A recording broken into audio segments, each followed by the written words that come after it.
Assalamualaikum warahmatullahi wabarakatuh. Bulan Rajab, bulan rahmat, tapi jawaban salam kurang semangat. Kita ulangi, Assalamualaikum warahmatullahi wabarakatuh. Rupanya tadi agak jauh mic-nya, jadi salamnya kurang nyaring tadi. Salam dari pembicaranya, salam dari saya. Innal hamdalillah nahmaduhu wa nasta'inuhu wa nastaghfiruh wa na'udzu billahi min shururi anfusina wa min sayyiati a'malina. May yahdihillahu fala mudilla lahu wa may yudlil fala hadiyalah. Asyhadu an la ilaha illallah wahdahu la syarika lah wa asyhadu anna Muhammadan 'abduhu wa rasuluhu la nabiyya ba'dah. Allahumma shalli wa sallim ala sayyidina Muhammad wa ala alihi wa sahbihi ajma'in, amma ba'd. Fa ya ibadallah, usikum wa nafsi bitaqwallah kama qala Allah ta'ala fi kitabihil karim. A'udzu billahi samii'il 'aliim minasy syaithaanir rajiim. Ya ayyuhalladzina amanu taqullaha haqqa tuqatih wa la tamutunna illa wa antum muslimun. Alhamdulillah, segala puji hanya bagi Allah Subhanahu wa taala yang telah memberikan kita kesehatan dan kesempatan sehingga kita bisa hadir dalam majelis yang mulia di malam yang insyaallah diberkahi oleh Allah Subhanahu wa taala ini. Salawat dan salam semoga senantiasa terhatur kepada manusia terbaik, kepada junjungan kita, suri tauladan kita yang paling dicintai oleh Allah Subhanahu wa taala dari seluruh makhluknya, yaitu Nabi kita Nabi Muhammad sallallahu alaihi wasallam. Yang pertama kami ucapkan terima kasih wabil khusus kepada Bapak Ketua Masjid Al-Ittihad yang secara khusus beliau mengundang saya, meskipun niat saya silaturahmi ke rumah beliau, tapi ternyata dibelokkan oleh beliau supaya silaturahminya lebih banyak lagi, kata beliau. Ini merupakan sebuah kebahagiaan, kebanggaan bagi kami pribadi bisa bertemu dengan hamba-hamba Allah, melihat wajah ibadallah yang sama-sama kita mudah-mudahan senantiasa diberkahi oleh Allah Subhanahu wa taala. Dan alhamdulillah malam hari ini saya sungguh berbangga karena ini pertama kali saya bisa menginjakkan kaki di Masjid Al-Ittihad, Masjid Persatuan ini Pak, kalau dari namanya ya Pak ya. Nah, jadi kami mohon izin Bapak Ketua, Bapak pengurus masjid semuanya, para jamaah rahimakumullah, mohon izin ini kami yang fakir, kami yang tidak punya ilmu apa-apa ini dari Kalimantan Timur bisa bersilaturahim. Nah, kalau dulu orang sering bilang, kamu dari mana? Dari Kaltim. Oh, orang daerah katanya. Iya Pak. Sekarang atau nanti 2024, 2025, kamu dari mana? Dari Kaltim. Oh, orang pusat katanya. Sudah jadi IKN Pak, ibu kota negara. Jamaah rahimakumullah, saya sangat berbangga dan berbahagia bisa berada di Masjid Al-Ittihad ini. Kenapa? Karena saya teringat dengan sebuah peristiwa besar yang akhir-akhir ini, bulan-bulan ini diperingati oleh baginda Rasul sallallahu oleh umat Islam, sebagaimana baginda Rasul mengalami sebuah peristiwa besar. Tahu kita Pak ya peristiwanya ya Pak? Nah, alhamdulillah di Kalimantan masih ramai Pak diperingati. Saya serba salah juga. Saya bilang ini kalau saya live kan seperti sekarang ini, wah jangan-jangan ditegur sama Pak Darmawan. Saya bilang ini ketua Covid nasional. Mau gimana ini? Orang ramai Pak kumpul memperingati Isra Mi'raj. Terakhir kemarin malam Ahad saya diundang masjid agak kecil, surau. Wah saya bilang aman kalau begini nih, masih bisa jaga jarak. Jadi meskipun ada pandemi, orang kemudian masih berbondong-bondong pergi ke masjid. Kenapa? Karena kecintaan umat Islam itu akan masjid amat sangat luar biasa Pak. Kenapa? Karena dalam peristiwa Isra Mi'raj itu yang kemudian diabadikan oleh Allah Subhanahu wa taala dalam Al-Qur'an surah yang ke-17, secara khusus Allah Subhanahu wa taala menyebutkan A'udzubillahi samiil alim minasyaitonir rajim. Subhanalladzi asra bi'abdihi lailan minal masjidil haram ilal masjidil aqsa alladzi barakna haulahu linuriyahu min ayatina. Subhana, Allah membuka ayat ini dengan kata-kata maha suci Allah. Siapa yang maha suci? Alladzi, yang siapa yang ini asra, memperjalankan hambanya bi'abdihi lailan, pada satu malam, minal masjidil haram, dari masjid al-haram di Makkah, ilal masjidil aqsa, ke masjid Palestina. Jadi perjalanannya ini Pak, minal masjid ilal masjid, dari masjid yang satu ke masjid yang berikutnya. Jadi posisi masjid, kedudukan masjid dalam kehidupan orang beriman itu luar biasa sekali Pak. Karena kehidupan orang beriman itu minal masjid ilal masjid, dari satu masjid kepada masjid yang lainnya. Jadi Rasul SAW diperintahkan oleh Allah Subhanahu wa taala mengikuti rute itinerarinya Jibril. Jadi ada rute perjalanannya Jibril yang ngatur, dari Masjidil Haram pergi ke Masjidil Aqsa. Thumma araja Rasulullah sallallahu alaihi wasallam ila sama'id dunya. Kemudian beliau naik ke langit yang dunia, ke langit yang pertama, langit dunia. Bertemu dengan Nabi Adam alaihissalam. Dan seterusnya sampai beliau naik ke Sidratul Muntaha. Dan disitulah beliau menerima perintah apa Pak? Salat. Ada enggak perintah-perintah agama yang lainnya yang diperintahkan oleh Allah langsung menghadap? Ini kalau kita pegawai negeri Pak, pernahkah Bapak dipanggil sama pimpinan pakai SPT aja? Beda enggak kira-kira kalau Bapak dipanggil sudah dikasih SPT, kemudian dipanggil khusus oleh pimpinan kita, oleh Pak Dirjen, oleh Pak Menteri? Kira-kira lebih keren mana Pak? Lebih penting mana nih? Kalau hanya sekedar dapat surat saja, dititipkan oleh atasan kita. Nih kamu dapat surat dari menteri nih. Nih kamu dapat surat dari panglima. Nih kamu dapat surat dari Kapolri. Cuman dititipkan, suratnya betul dari panglima, suratnya betul dari Kapolri, suratnya betul dari menteri, tapi dititipkan aja. Dibandingkan kalau seandainya langsung dipanggil ke ruangannya beliau. Berarti perintahnya sangat penting Pak. Jadi sholat ini amat sangat penting dalam kehidupan kaum mukminin. Makanya kemudian kata baginda Rasul sallallahu alaihi wasallam, inna awwala ma yuhasabu, sesungguhnya yang paling pertama amal ibadah dihisab, dihitung, ditimbang nanti di akhirat, itu adalah amalan sholat. Fa in saluhat, kalau sholat ini baik, maka sholat saluhat sairu amalu kulluh, seluruh amal ibadahnya juga akan baik Pak. Jadi kalau orang sholatnya baik Pak, pasti yang lain-lainnya juga baik. Pasti dengan istrinya baik, pasti dengan anaknya baik, karena memang sholatnya sudah baik. Itu memang sudah digariskan oleh Allah Subhanahu wa taala. Makanya Pak, ketika pemilihan khalifah sepeninggalnya baginda Rasulullah SAW, siapa yang dipilih Pak khalifahnya? Abu Bakar. Apa alasannya Abu Bakar dipilih?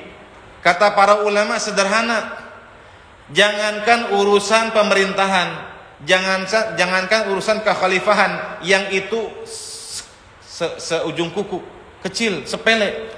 Urusan sholat saja yang menjadi imam ketika baginda Rasul SAW sedang sakit, siapa Pak? Abu Bakar. Urusan sepenting sholat saja diserahkan kepada Abu Bakar. Bagaimana kalau seandainya urusan yang lebih kecil lagi, ya lebih pantas lagi beliau. Makanya kemudian ketika para sahabat Ansor, orang-orang Madinah, mencoba menawarkan beberapa nama tokoh-tokoh mereka, kemudian begitu disadarkan dengan fakta ini, kemudian mereka angkat tangan. Abu Bakar aula minal mu'minin. Dia yang paling utama di antara orang-orang beriman semuanya. Karena apa, Pak? Karena kalau sholatnya ini sudah dijamin oleh Rasulullah bisa menggantikan sholatnya baginda Rasulullah sebagai imam, maka akhlaknya pun secara pribadi insya Allah juga akan seperti itu. Makanya kata agama, kata Allah Subhanahu wa taala, innas salata apa? Tanha 'anil fahsya wal munkar. As-salatu, salat itu bisa mencegah daripada fahsya dan munkar. Jadi secara pribadi orang yang melaksanakan salatnya benar, niatnya benar, caranya benar, pasti akan baik akhlaknya. Dan ini tidak hanya berpengaruh kepada pribadi dia, Pak, juga berpengaruh kepada keluarganya. Karena terimbas, Pak. Karena rahmat Allah itu turun ketika kita melaksanakan sholat.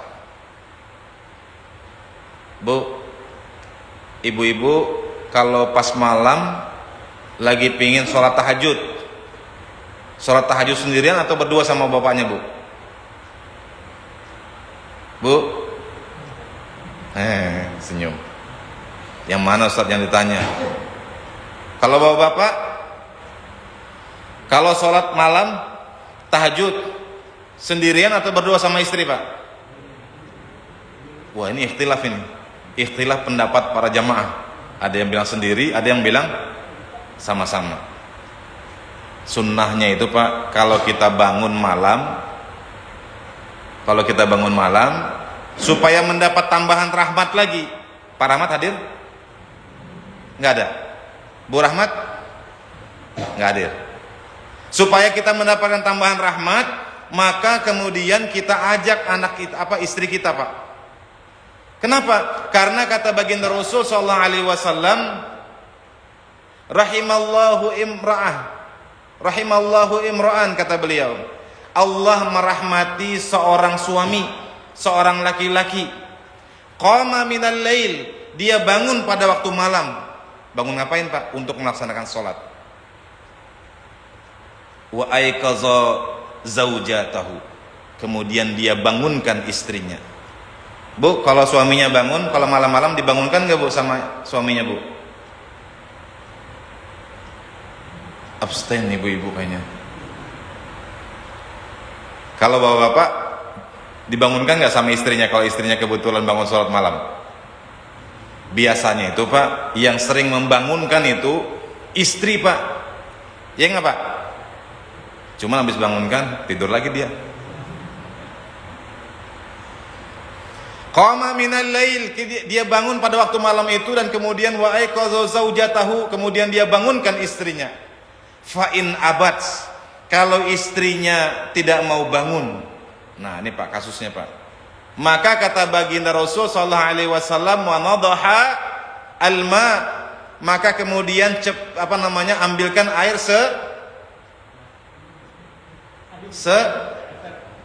wah, ini berbeda pendapat, ada yang bilang segayung, ada yang bilang seember, sapercik, Pak. Bapak yang bener aja, makanya kelahi terus sama istri di rumah.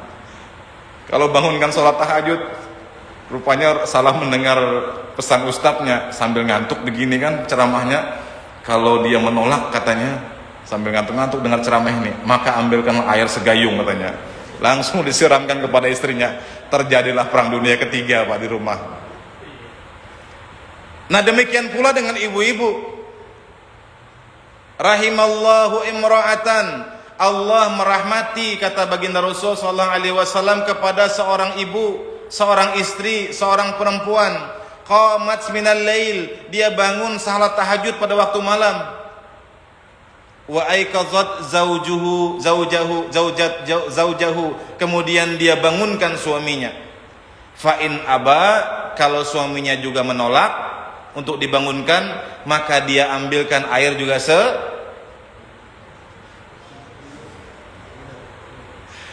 Ustadz, malam kemarin saya diambilkan segayung, saya ambilkan seember, Ustadz, malam berikutnya. Akhirnya balas-balasan. Dalilnya hadis Nabi, kata Ustadz Saipul yang dari Berau katanya. Waduh, jadi tersangka sudah itu. Jadi ternyata Bapak-bapak jamaah rahimakumullah, ibu-ibu sekalian, jamaah Masjid Al-Ittihad rahimakumullah, ternyata dalam keluarga pun sholat itu mampu menyatukan hati kita antara suami dengan istrinya. Kalau bapak-bapak lagi bertengkar sama istri, bapak-bapak lagi kesal sama anak, bawa kita melaksanakan ibadah sholat. Sholat 2 rakaat aja Pak. Sholat mutlak aja kata para ulama. Sholat mutlak itu sholat yang mau kapanpun, asalkan tidak pada waktu karohah, waktu yang dilarang atau dimakruhkan. Ba'da subuh, la sholat al ba'da subah wal asr. Tidak ada, kata Nabi SAW dalam sebuah riwayat, tidak ada sholat ba'da subuh dan ba'da asar. Ustadz, kalau dia rajin betul gimana? Mau sholat terus? Nggak boleh. Ba'da subuh nggak boleh sholat sunnah, ba'da asar nggak boleh juga. Matahari pas di tengah-tengah kepala, di atas kepala, sebelum zuhur, sebelum tergelincir, nggak boleh juga. Matahari pas terbenam nggak boleh juga. Itu waktu karohah, waktu dimakruhkan. Selain dari waktu itu, dipersilahkan untuk melaksanakan ibadah sholat. Sholat istilahnya sholat apa namanya? Sholat mutlak. Bisa kapan aja dan bisa berapa rakaat terserah. Yang penting hati kita nyaman Pak. Yang penting hati kita tenang. Dan orang-orang yang melaksanakan ibadah ini luar biasa nikmatnya Pak. Saya pernah membaca sebuah kisah mu'allaf. Rupanya ada orang masuk Islam Pak, tapi bukan di Indonesia, di luar negeri, di negara barat. Jadi dia rupanya setiap hari selama hampir 2 tahun kerjaan dia cuman mengamati wajah orang-orang yang keluar dari masjid. Dia parkir depan masjid, kemudian dia liatin orang. Kenapa orang keluar masjid itu wajahnya seperti berseri-seri? Kenapa wajahnya enak dilihat? Coba perhatikan bapak-bapak. Orang yang pergi ke masjid, keluar dari masjid, itu wajahnya nyaman dilihat. Biarpun dia tuh orang yang nggak ganteng. Jadi kalau ada razia orang jelek, dia terjaring tuh Pak. Tapi begitu dia wudhu, kemudian dia melaksanakan sholat, kemudian dia keluar, pasti wajahnya jauh lebih ganteng daripada sebelum dia sholat. Ibu-ibu jangan senyum-senyum. Ingat suaminya kalau dibilang jelek, suaminya ganteng pasti di dunia. Jadi subhanallah, ternyata begitu 2 tahun dia amati wajah orang-orang yang keluar dari masjid itu, akhirnya dia memutuskan untuk masuk Islam. Subhanallah. Ini kita ini enak banget Pak di dalam masjid ini. Hati kita nyaman, hati kita tenang, hati kita tentram dalam masjid ini Pak. Kalau ada orang yang perasaannya nyaman beribadah, ingin berlama-lama dalam masjid, maka itu insya Allah adalah salah satu di antara tanda iman itu tumbuh dan berkembang dalam dadanya. Jadi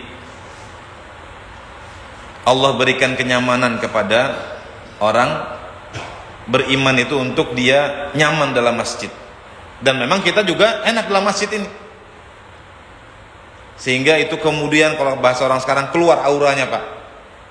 Auranya kelihatan, luar biasa. Saya pernah berangkat ke sebuah negara di daerah Indochina. Saya nggak ingin sebutkan karena nanti ketahuan agamanya apa. Jadi begitu saya lihat, saya keluar dari hotel Pak, saya liatin, temaram lampunya warna merah. Saya bilang, agama apa ini? Saya nggak tahu agamanya apa, tapi kayak kuil gitu ya. Jadi orangnya tuh kan kelihatan, kalau kayak kita ini kan dari luar kelihatan orangnya dari dalam itu. Dia kayak sujud gitu, tapi kayak nglongsor gitu Pak, kayak tiarap gitu. Kita lihatnya serem, saya lihatnya serem Pak. Saya bilang ini mungkin kalau ibadah yang dibuat-buat oleh manusia, perasaan kita aja serem.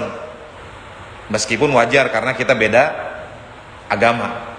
Tapi yang kalau kita bandingkan dengan yang saya ceritakan tadi Pak, orang yang beda agama, begitu lihat orang sholat, begitu dia melihat, ternyata nikmat melihat wajah orang keluar dari masjid. Kan beda Pak. Saya tadi melihat orang beda agama, dia juga melihat orang beda agama, tapi ternyata itu membuat dia kemudian merasa nyaman. Ini rahasia masjid Pak. Makanya salah satu di antara 7 golongan, sab'atun yuzilluhumullahu fi zillihi yauma la zilla illa zilluh.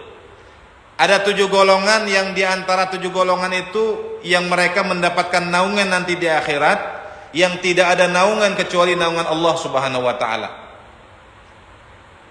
Yaitu rajulun qalbuhu mu'allakum bil masajid. Seorang laki-laki, seorang ibu-ibu juga sama nih. Seorang mukmin, orang beriman yang hatinya itu terpaut terus ke masjid. Tapi ini terpautnya karena ibadah ya Bu, bukan karena dimarahin istrinya. Begitu habis dimarahin istrinya, udah aku nginep di masjid aja, di masjid lebih enak katanya, ngobrol sama Pak Darmawan ngobrol sama pengurus masjid. Nah itu lain lagi niatnya mungkin kan. Ini niatnya kita beribadah, niatnya beriktikaf. Ini kita kalau niatkan iktikaf nih, insya Allah mudah-mudahan dapat pahala iktikaf kita ini. Bayangkan Pak, duduk diam, bahkan ngobrol pun kalau seandainya ngobrolnya bermanfaat di dalam masjid mendapatkan pahala. Rajulun qalbuhu mu'allakum bil masajid, yaitu seorang laki-laki yang hatinya itu terpaut selalu dengan masjid. Jadi posisi masjid ini luar biasa sekali. Dan apa yang dikerjakan utama dalam masjid yaitu melaksanakan ibadah sholat. Berapa kali sehari semalam Pak? 5 kali sehari semalam. Padahal perintahnya awal dari Allah Subhanahu wa taala berapa kali Bu? 50 kali. Ibu-ibu sanggup 50 kali sehari semalam? Berat ya Bu. Baru ibu-ibu masukin tempe nih ke dalam penggorengan. Ya Bu. Tempe atau tahu biasanya Bu digoreng tuh Bu? Bu, atur aja Ustaz. Begitu ditaruh tahunya, begitu taruh tempenya, baru sebentar digoreng, Allahu Akbar, berbunyi Masjid Al-Ittihad. Waduh. Ambil dulu, nggak jadi. Habis itu baru ngulek sambal sedikit, Allahu Akbar. Baru sebentar. Kalau 50 kali sehari semalam Bu, bayangkan kalau katakanlah waktu aktifnya kita misalnya sehari 24 jam, katakanlah 8 jam tidur, istirahat dan sebagainya, cari nafkah 8 jam, kemudian sisa 16 jam. Anggaplah bersih-bersihnya 10 jam lah kita pakai untuk ibadah itu. Kalau seandainya 10 jam, maka dalam 1 jam 5 kali kita ibadah sholat tuh. Ya Bu, 5 kali berarti kalau 1 jam itu 60 menit, berarti 12 menit sekali kita sholat. Baru habis assalamualaikum, tidak lama kemudian azan lagi Pak. Assalamualaikum, azan lagi Pak. Kata ibunya, nih kapan jadi-jadinya tempe ini digoreng? Sebentar azan. Makanya ketika Nabi Muhammad SAW bertemu dengan Nabi Musa, kata Nabi Musa, enggak kuat umatku aja yang besar-besar, fisiknya kuat-kuat, enggak tahan, minta kurangi lagi. Akhirnya yang dari 50 kali sehari semalam bolak-balik ditawar lagi sampai akhirnya menjadi cuma 5 kali, tapi pahalanya tetap mendapatkan 50 kali. Saya pernah waktu sekolah dulu Pak, ketemu sama teman satu kelompok, kerja kelompok kami, orang Vietnam. Vietnam ini kan banyak yang komunis. Begitu waktu zuhur, saya bilang, saya izin sebentar, mau sholat dulu. Apa itu? Prayer, saya bilang. Oke. Nggak lama kemudian, kira-kira 1 jam, hampir 2 jam kemudian, izin lagi saya sholat asar. Wih, banyak betul dia bilangnya kamu sholat sebentar sholat, sebentar sholat. 5 kali sehari semalam aja Pak, sama orang mereka itu, nggak karena mereka nggak ngerti, itu dianggap kebanyakan. Padahal saya temukan sekarang Pak, di negara-negara barat, terutama di Amerika saya pernah temukan, itu berkembang sekarang pola teknik meditasi. Tahu meditasi ya Pak? Mereka yoga namanya. Ada Pak yoga di sini? Nggak ada ya. Jadi yoga itu kayak bersemedi gitu Pak. Pejamkan mata, kemudian tarik nafas, inhale, exhale dia bilang. Tarik nafas, keluarkan nafas. Tarik nafas, keluarkan nafas. Itu untuk menenangkan hati mereka. Jadi mereka dalam sehari itu beberapa kali Pak. Saya pernah juga ikut di Bandung tuh ada kayak semacam padepokannya. Ini menarik. Dia melakukannya itu subuh. Dibangunin kami Pak, 5:30. Jam 6 kami sudah harus melakukan kegiatan itu. Ini nggak ada kaitannya sama agama, dia bilang ini hanya kegiatan yang sifatnya itu membangkitkan natural kekuatan alam dalam tubuh kita. Nanti kira-kira waktu tengah hari Pak, pas kita azan itu ada lagi dia kegiatan itu. Nanti kira-kira sudah agak sore, mau mendekati asar, hampir barengan sama waktu asar, dia ada lagi begitu. Saya bilang seakan-akan mereka ini meniru orang Islam. Jadi di barat Pak sekarang itu metode untuk meditasi itu laris. Saya pernah pas penerbangan waktu itu ke San Francisco. Bapak pernah ke San Francisco Pak ya? Tahu arahnya San Francisco ya? Itu Indramayu Pak, utaranya sedikit, Cirebon. Ke atasnya Cirebon. Jadi cari-cari di mana ada musola di sini. Kalau di Singapura masih banyak Pak musola, masih ada musola. Saya cari di sini nggak ada. Saya cari di tempat lain nggak ada. Cari petunjuknya nggak ada juga. Akhirnya ketemu saya tempat Pak. Tempatnya agak lumayan luas, kayak musola. Dikasih karpet begini nih, karpetnya bersih. Ada cermin di depan. Di situ tulisannya meditation room, ruang meditasi. Ada satu orang di situ sudah duduk begini Pak. Bersila, kemudian dia kayak narik nafas gitu. Saya bilang ini nggak ada tempat lagi mau sholat. Tapi kalau sholat di sini kayaknya takutnya mengganggu orang ini. Akhirnya saya melakukan meditasi gaya sendiri Pak. Begini, Allahu Akbar. Mungkin dia lirik juga, ini di mana lagi dia belajar ini gaya meditasi model baru. Padahal kita lagi sholat Pak. Ternyata ibadah sholat ini secara pribadi juga mampu menguatkan kita secara mental.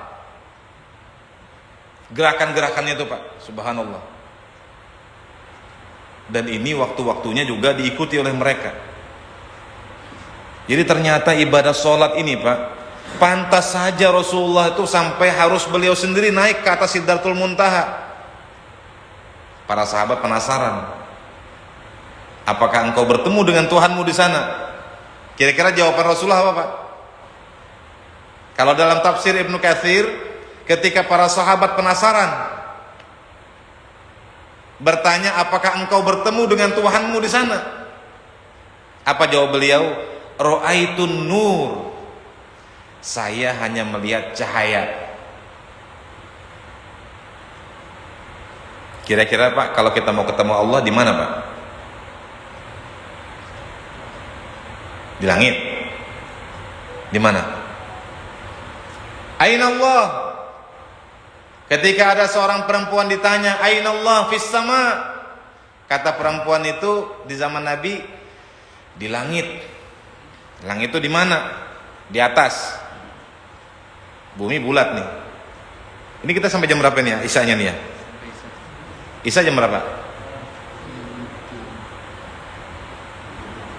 Ini sekarang jam 7. Jam 7.30 ya? Oh masih ada lagi 15 menit. Atau ini sampai Isya atau sampai sekarang, sampai di sini aja? Oh sampai Isya. Ini karena jam waktu sholatnya beda dengan jam Kalimantan. Sampai di mana tadi Pak? Oh, ainallah. Jadi kalau sederhananya ketika kita ditanya di mana Allah, kalau kita baca tiap subuh Jumat ya Pak Imam ya, mana Imam tadi? Kalau kita di sini baca as-sajadah nggak Pak? Setiap subuh hari Jumat. Baca ya? Nah, pakai. Asal jangan ada yang melaporkan, Ustadz, lapor majelis ulama. Kenapa? Di sana sholatnya 3 rakaat. Oh, ternyata hari Jumat ada sujud sajadah. Itu bukan rakaat Pak. Kalau rakaat itu ada rukunya. Akar katanya rakaat dengan ruku itu sama. Jadi rakaat. Nah, ke dalam ayat sajadah itu setiap hari Jumat diingatkan kita itu Allah Subhanahu wa taala itu tsummastawa 'alal arsy. Allah itu beristiwa bersemayam di atas arsy. Di mana arsy itu Pak? Di langit. Bisa nggak kita menggambarkan arsy itu Pak? Kata baginda Rasul sallallahu alaihi wasallam, perumpamaan langit dan bumi. Bisa kita bayangkan Pak, langit dan bumi Pak. Ini bumi bisa kita bayangkan ya Pak. Bumi datar atau bulat Pak? Hah? Datar atau bulat? Wah, ini berbeda pendapat juga ini. Datar ya Pak? Bulat? Nah, bingung kita jawabnya ini. Karena ada fatwa juga mengatakan bahwa bumi itu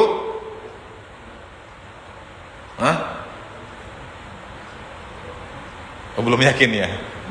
Saya pernah Pak, ini sedikit pengalaman ya, dan ini apa, saya pernah puasa itu kalau saya hitung sehari setengah. Kenapa? Karena waktu itu saya berangkat pas waktu maghrib kira-kira jam 7 itu saya lihat matahari masih terang. Saya naik pesawat, saya tungguin jam 8 masih terang, jam 9 masih terang, jam 10 masih terang. Saya bilang kapan saya mau buka puasa ini. Jadi dari Jakarta ke Shanghai baru ke San Francisco tuh, San Francisco. Jadi rupanya pas waktu melewati dari Shanghai ke arah ke San Francisco ke Amerika Pak, itu rupanya dia nggak melewati, kalau kita lihat di peta kan Pak, posisinya tuh kita melewati samudra Pasifik. Ternyata tidak Pak, dia tidak melewati samudra Pasifik karena ternyata lebih jauh kalau lewat samudra Pasifik. Dia lewatnya lewat Alaska, lewat Rusia Soviet ke atas, tembus sampai ke kutub utara Pak. Jadi kalau seandainya bumi itu datar, maka tidak seperti itu perjalanannya. Dia lewat atas. Jadi kalau kayak bola gini ya Pak, dia tidak lewatnya begini, tapi lewatnya begini. Karena ternyata lewat begini lebih dekat. Saya tungguin setengah 12 kok belum terbenam matahari. Saya dah lapar ini. Makanan sudah disiapkan sama pramugari, nggak saya makan-makan. Begitu jam 12 kurang sedikit, saya lihat agak hilap saya sedikit. Saya bilang, loh, kok kayaknya ini nggak pernah gelap. Lewat jam 12 masih terang benderang. Rupanya Pak, siangnya itu langsung nyambung pagi lagi. Nggak sempat malam. Musim panas di kutub utara. Akhirnya saya makan aja sudah, daripada kita kelaparan. Hitung-hitungan saya sehari setengah mungkin saya puasa itu Pak. Jadi ini membuktikan bahwa bumi itu bulat. Bumi yang luasnya luar biasa ini Pak, itu tidak ada apa-apanya dibandingkan dengan matahari. Berapa juta kalinya itu. Matahari yang luar biasa ini Pak, tidak ada apa-apanya dibandingkan bintang yang lebih besar lagi. Jadi bintang matahari kan sebenarnya bintang Pak. Dari jauh sebenarnya matahari itu bintang. Jadi bintang yang paling dekat dengan kita tuh matahari Pak. Yang lain lagi yang lebih dekat lagi dengan kita selain matahari adalah ada yang namanya bintang Alpha Centauri. Jaraknya sekitar 1,3 tahun cahaya. Jadi kalau bintang paling dekat Pak, Bapak lihat di atas Pak, ada bintang kan? Bintang yang paling dekat itu Bapak mau ke sana, itu kecepatan cahaya Bapak pakai, bukan kecepatan angkot ya Pak. Maka itu Bapak 1 tahun baru nyampai. Kalau yang lebih jauh lagi, Bisa jadi bintang yang Bapak lihat sekarang itu adalah bintang yang miliaran tahun yang lalu baru nyampe ke sini cahayanya. Bisa jadi bintangnya sudah awarahum.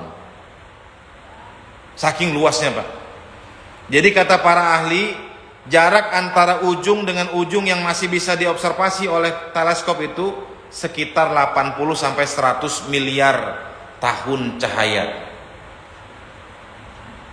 Kecepatan kita nih Pak pakai cahaya, bukan kecepatan pakai Avanza, apalagi angkot, apalagi kalau angkotnya dari itu yang di mana tuh yang sering mangkal dulu, nggak nyampe-nyampe. Kecepatan cahaya saja Pak butuh waktu 80 miliar tahun. Padahal itu adalah gambaran baru sedikit Pak dari kekuasaan Allah.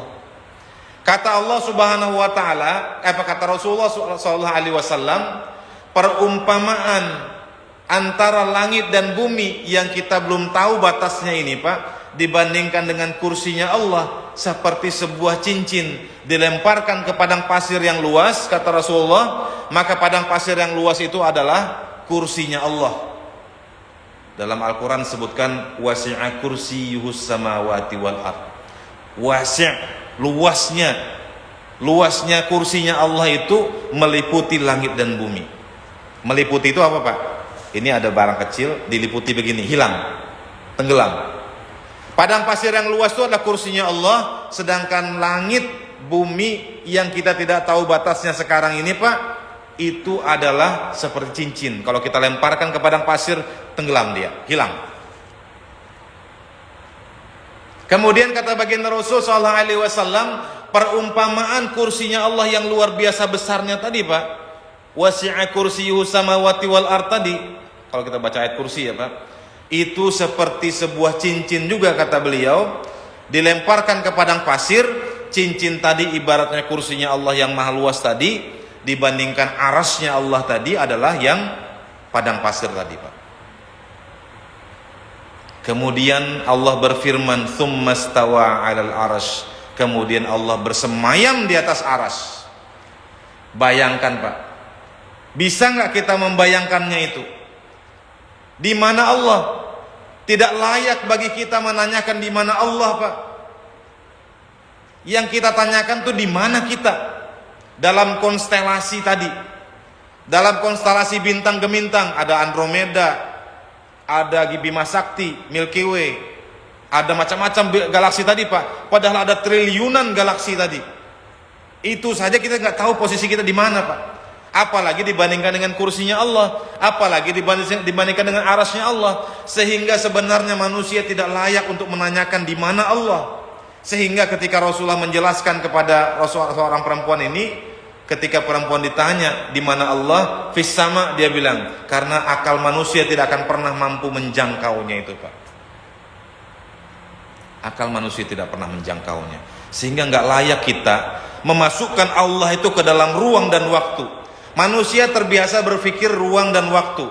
Di mana? Di Masjid Al-Ittihad. Di mana? Di Tebet Mas. Di mana? Di Jakarta. Oh, tempat saya di Berau, di Kalimantan Timur. Beda tempat. Kita terbiasa bicara tempat, ruang, bicara waktu, kapan. Sementara Allah yang menciptakan ruang dan Allah yang menciptakan waktu. Tidak layak kita memasukkan atau memaksa Allah masuk dalam alam cipta, pikiran kita tadi. Subhanallah. Ini semua Pak adalah rahasia sholat kita itu. Bayangkan, Rasulullah sampai disuruh datang sendiri ke atas, ke langit, mencoba mencari sebahagian rahasia itu.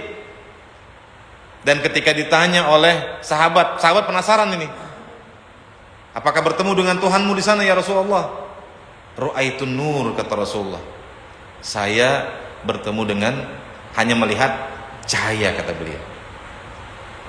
Karena orang beriman tuh atau siapapun tidak akan mampu untuk melihat Allah kecuali nanti di akhirat. Di akhirat nanti Pak, itu manusia akan bersusun-susun, bersop-sop untuk memandang Allah. Wujuhu yawma idzin nadhirah ila rabbiha nazirah. Pada hari akhirat nanti orang-orang penduduk surga akan berseri-seri wajahnya Kenapa? Ila rabbiha nazirah, kepada Tuhannya mereka memandang.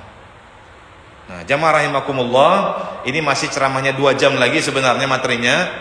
Cuman karena waktunya sudah sangat mepet dari sisi waktu, kita tadi terbiasa ruang dan waktu, mau tidak mau kita sudahi dulu silaturahmi kita. Saya mengucapkan terima kasih, jazakumullahu khairan katsir, sebanyak-banyaknya kepada pengurus masjid, khususnya kepada Bapak Ketua Umum dan seluruh jajarannya. Mudah-mudahan masjid kita ini diberikan keberkahan oleh Allah Subhanahu wa taala. Mudah-mudahan dengan keberkahan dari Allah Subhanahu wa taala yang diturunkan kepada baginda Rasul, beliau memberikan syafaatnya kepada seluruh penduduk masjid ini, seluruh jamaah masjid ini. Mudah-mudahan Allah Subhanahu wa taala berikan barokahnya kepada kehidupan keluarga kita, semua jamaah masjid dan orang-orang yang rajin pergi ke Masjid Al-Ittihad ini, khususnya kepada pengurus masjid, semuanya mendapatkan keberkahan dari Allah Subhanahu wa taala. Subhanakallahumma wa bihamdika asyhadu an la ilaha illa anta nastaghfiruka wa natubu ilaik. Wa sallallahu ala nabiyyina Muhammad wa ala alihi washabihi ajma'in. Subhana rabbika rabbil izzati amma yasifun wa salamun alal mursalin walhamdulillahi rabbil alamin. Wassalamu alaikum warahmatullahi wabarakatuh.